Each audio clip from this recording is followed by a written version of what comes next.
Mother's ರೆಸಿಪೀಸ್ಗೆ ಸ್ವಾಗತ. ಇವತ್ತು ನಾನು ನಿಮಗೆ ತುಂಬ ಸಾಫ್ಟಾಗಿ ಮತ್ತು ಲೇಯರ್ ಆಗಿ ಟಿಪ್ಸ್ ಮೂಲಕ ಹೇಗೆ ಚಪಾತಿನ ಸಾಫ್ಟಾಗಿ ಮಾಡೋದು ಅಂತ ತೋರಿಸ್ತಾ ಇದ್ದೀನಿ. ಜಾಸ್ತಿ ಟಿಪ್ಸ್ ಏನು ಫಾಲೋ ಮಾಡಬೇಕಂತಿಲ್ಲ, ಬರೀ ಒಂದು 2 ಟಿಪ್ಸಿಂದ ನೀವು ಚಪಾತಿನ ಸಾಫ್ಟಾಗಿ ಮಾಡ್ಕೊಳ್ಬೋದು. ಬನ್ನಿ ಹಾಗಾದರೆ ಇದನ್ನು ಹೇಗೆ ಮಾಡೋದು ಅಂತ ನೋಡೋಣ. ಇಲ್ಲಿ ನಾನು 2 ಕಪ್ನಷ್ಟು ಗೋಧಿ ಹಿಟ್ಟು ತೊಗೊಂಡಿದ್ದೀನಿ.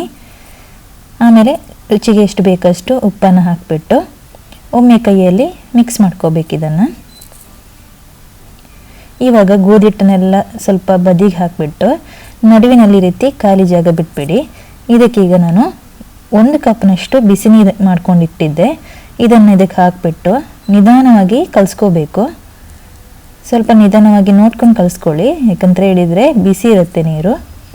ಇದಕ್ಕೆ ಸ್ವಲ್ಪ ಸ್ವಲ್ಪ ನೀರನ್ನು ಹಾಕಿಬಿಟ್ಟು ಚೆನ್ನಾಗಿ ಕಲಿಸ್ಕೊಂಡ್ರೆ ಆಯಿತು.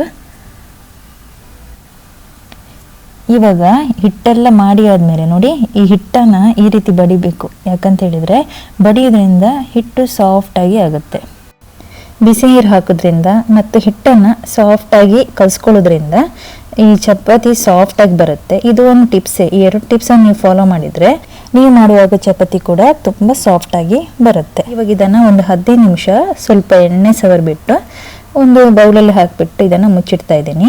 ಇವಾಗ ನೋಡಿ, ಇದು ಸಾಫ್ಟಾಗಿ ಬಂದಿದೆ ಹಿಟ್ಟು. ಇದನ್ನು ಒಮ್ಮೆ ಈ ರೀತಿ ಕಲಿಸ್ಕೊಳ್ಳಿ. ಈಗ ಇಲ್ಲಿ ನಾನು ಒಂದು ಅರ್ಧದಷ್ಟು ಹಿಟ್ಟನ್ನು ತಗೊಂಡು ಈ ರೀತಿ ರೋಲ್ ಮಾಡಿ ಇದನ್ನು ಸಣ್ಣ ಸಣ್ಣದಾಗಿ ಕಟ್ ಮಾಡ್ತಾ ಇದ್ದೀನಿ. ನೀವು ಬೇಕಾದರೆ ಇದನ್ನು ಕೈಯಲ್ಲಿ ಬೇಕಾದರೂ ಕಟ್ ಮಾಡ್ಕೋಬೋದು.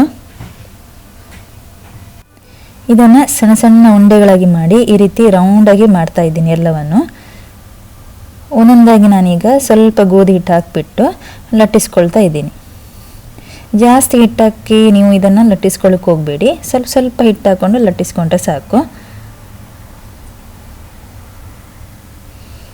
ಇವಾಗ ಈ ರೀತಿ ಲಟ್ಟಿಸ್ಕೊಂಡಾದ್ಮೇಲೆ ಇದಕ್ಕೆ ಸ್ವಲ್ಪ ನೀವು ಇದಕ್ಕೆ ಎಣ್ಣೆಯನ್ನು ಸ್ಪ್ರೆಡ್ ಮಾಡ್ಕೋಬೇಕು ಎಲ್ಲ ಕಡೆ. ಆಮೇಲೆ ಸ್ವಲ್ಪ ಗೋಧಿ ಹಿಟ್ಟನ್ನು ಕೂಡ ಅದರ ಮೇಲೆ ಹಾಕಿ ಇದನ್ನೀಗ ಕೋನ್ ಆಕಾರದಲ್ಲಿ ಮಡಚಿ. ಈ ರೀತಿ ಮಡಚಿ ಆದಮೇಲೆ ಇದರ ಮೇಲೆ ಸ್ವಲ್ಪ ಹಿಟ್ಟು ಹಾಕ್ಕೊಂಡು ಲಟ್ಟಿಸ್ಕೊಂಡ್ರೆ ಆಯಿತು.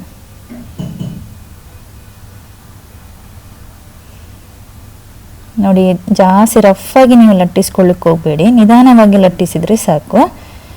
ನೋಡಿ, ಇದರ ಮೇಲಿರೋ ಹುಡಿಯೆಲ್ಲ ತೆಗೆದ್ಬಿಡಿ.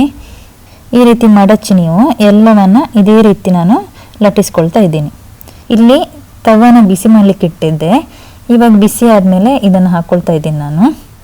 ಇದಕ್ಕೆ ಎಣ್ಣೆ ಹಾಕಲಿಕ್ಕೆ ಹೋಗಬೇಡಿ. ಮೊದಲಿಗೆ ನೀವು ಸ್ವಲ್ಪ ಇದು ಕಾಯಿಸಬೇಕು.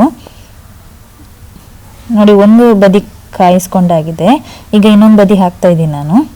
ಇವಾಗ ಸ್ವಲ್ಪ ಎಣ್ಣೆನ ಹಾಕ್ಕೊಳ್ಬೇಕು. ನಿಮಗೆ ತುಪ್ಪ ಬೇಕಾದ್ರೆ ತುಪ್ಪ ಕೂಡ ಹಾಕ್ಕೊಳ್ಬೋದು. ನಾನಿಲ್ಲಿ ಎಣ್ಣೆಯನ್ನು ಹಾಕ್ಕೊಳ್ತಾ ಇದ್ದೀನಿ. ಇವಾಗ 2 ಬದಿ ನಾನು ಈ ರೀತಿ ಕಾಯಿಸ್ಕೊಳ್ತಾ ಇದ್ದೀನಿ.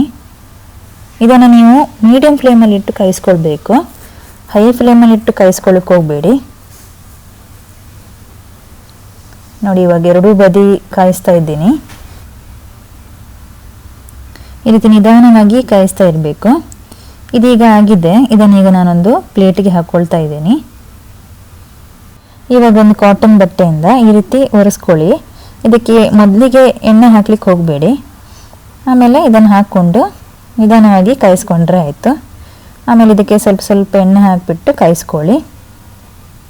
ಅದೇ ರೀತಿ ನಾನು ಎಲ್ಲವನ್ನು ಮಾಡ್ತಾ ಇದ್ದೀನಿ. ಇದಾಗಿದೆ ನೋಡಿ. ಇದನ್ನೀಗ ಒಂದು ಪ್ಲೇಟಿಗೆ ಹಾಕ್ಕೊಳ್ತಾ ಇದ್ದೀನಿ. ನೋಡಿ, ಎಷ್ಟು ಚೆನ್ನಾಗಿ ಸಾಫ್ಟಾಗಿ ಲೇಯರ್ ಆಗಿ ಬಂದಿದೆ ಅಂತ. ತುಂಬ ಸಾಫ್ಟಾಗಿ ಬಂದಿದೆ. ಇದನ್ನು ಯಾವ ರೀತಿ ಮಡಚಿದ್ರು ನಿಮಗೆ ಸಾಫ್ಟಾಗಿರುತ್ತೆ.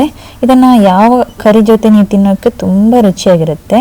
ನೀವು ಇದೇ ಥರ ಮಾಡಿ ನೋಡಿ. ಹಾಗೆ ನಿಮ್ಮ ಅಭಿಪ್ರಾಯವನ್ನು ಕಮೆಂಟಲ್ಲಿ ತಿಳಿಸಿ. ನನ್ನ ಈ ರೆಸಿಪಿ ನಿಮ್ಗೆ ಇಷ್ಟ ಆದರೆ ಪ್ಲೀಸ್ ಸಬ್ಸ್ಕ್ರೈಬ್ ಮಾಡಿ, ಲೈಕ್ ಮಾಡಿ, ಶೇರ್ ಮಾಡಿ. ಹಾಗೆಯೇ ನನ್ನ ಈ ಚಾನಲನ್ನು ಸಪೋರ್ಟ್ ಮಾಡ್ತಾಯಿರಿ. ಮುಂದಿನ ಮತ್ತೊಂದು ರೆಸಿಪಿಯೊಂದಿಗೆ ಮತ್ತೆ ಬರ್ತೀನಿ. ಅಲ್ಲಿವರೆಗೂ ಧನ್ಯವಾದಗಳು.